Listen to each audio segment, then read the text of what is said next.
The alien presence on this planet, Stuart, if it exists, probably started a long time ago.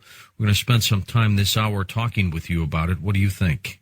Well, that's a very large topic, and in order to explain it, I need to give a little bit of a history lesson. Okay. And if we go back to eons of time ago, we find out that the solar system as it exists today is not the way it used to be.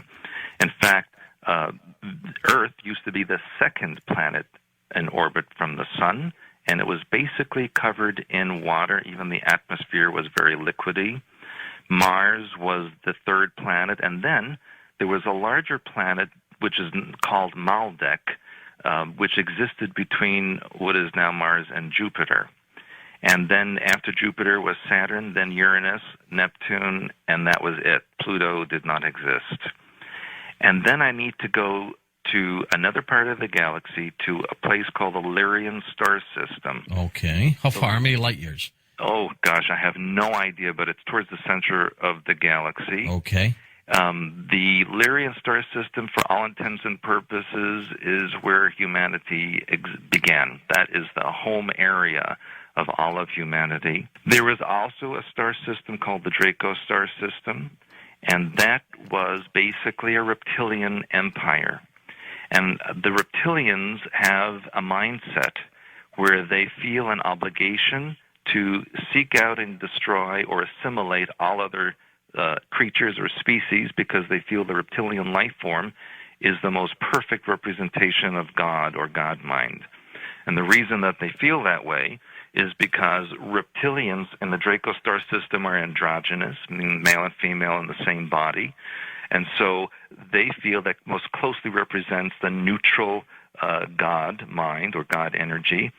Also, reptilian DNA does not change over eons of time. It basically stays the same and does not alter, whereas mammalian DNA constantly changes and adapts as environments change.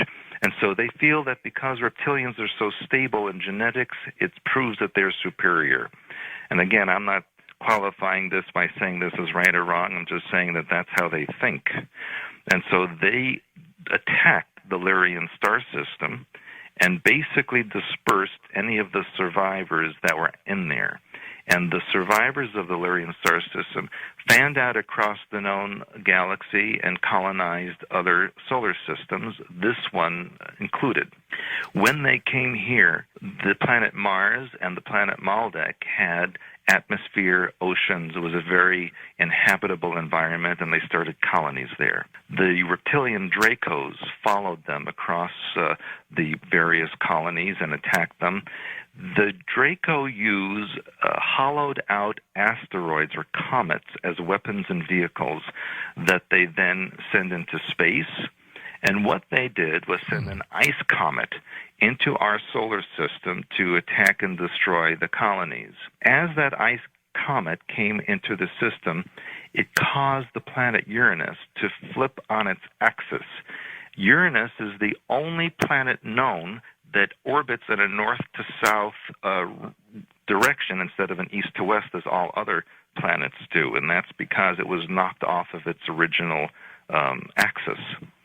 It then continued towards in the solar system and approached the planet Maldek, and the pressure or the gravitational pull of the ice comet, planet Maldek, and the large gas planet Jupiter caused the Maldek to explode, which is why we have the asteroid belt now between Mars and Jupiter. Okay. And a lot of the fragments of Maldek became the many moons of Jupiter and Saturn as they get caught up in the gravitational fields. And in fact, the rings of Saturn recently have been exposed as being pieces of ice and rock, which could have come from Maldek and the ice comet. So it must have been a pretty good-sized planet, Stuart. It was a very fair-size comet, and Maldek was a very large planet. I would say it was somewhere between the size of Mars and Jupiter. And then, as the comet approached Mars, it pulled a lot of the atmosphere off of Mars and a lot of the oceans off of Mars, and then finally went into an orbit with the planet Earth and it went into this rotation with the Earth so that the oceans on Earth started to polarize, and the spinning of the Earth started to form the ice caps, and eventually the Earth and this ice comet switched places so that the ice comet became the second object in the orbit of the Sun, and the Earth was pushed out to third position. The ice comet became the planet Venus as we know it now. All right, and this was very similar to what Velikovsky believes, right?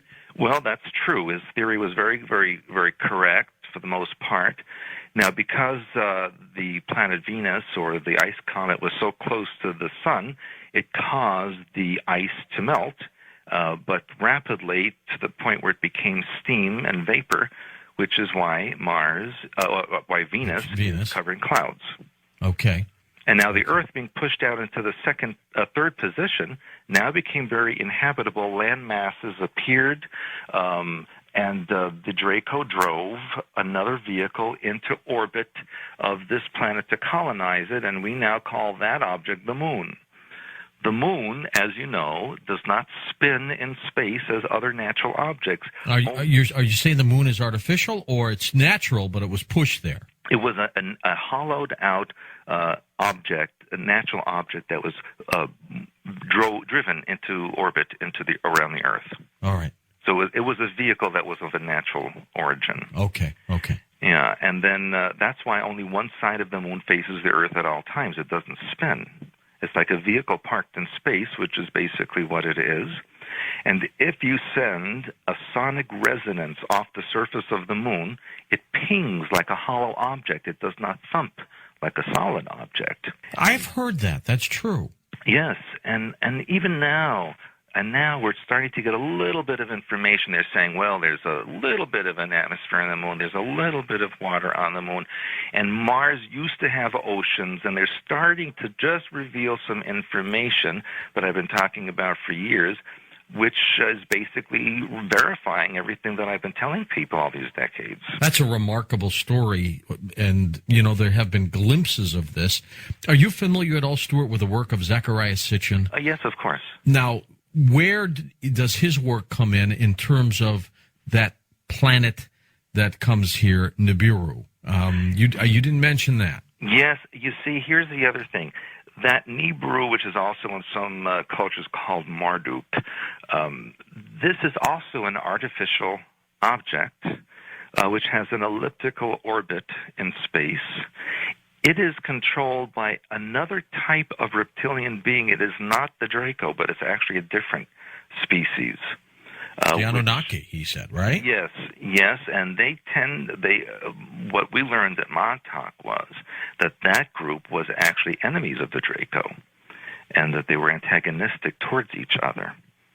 Now, interestingly enough, back in 1999, I believe it was in LA Times and possibly also in the New York Times, there was an article stating that a large object NASA had detected past the orbit of Pluto in an elliptical orbit around our sun, and that we can expect to see that object come closer to the Earth around the year 2003. That was back in 1999.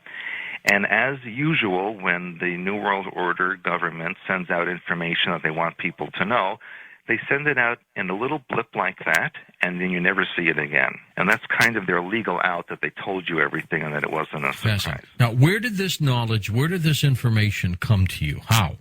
Well, when we worked in Montauk, those 13 years that I was there was a lot of indoctrination. We were basically told that what we were doing was for the good of the Earth, that humanity was not intelligent enough to control itself, that if people were left to their own device, they would pretty much destroy the planet. And so it was an obligation of this New World Order to control things, to ensure that our people continued and survived. They gave us these pieces of history and information that were to encourage us also to continue the work. But remember that what we were trying to do, or what they made us do and what they turned me into, is that they were trying to create a person who could see into other realities without the use of a device. And in that mode, they recalibrated the way the brain perceived realities. I was physically blind for 29 years. I could not see physical reality the way a normal person could see. I could only see energy fields, colors, and symbols, etc., which is how I do my readings and consultations. And so when we would do our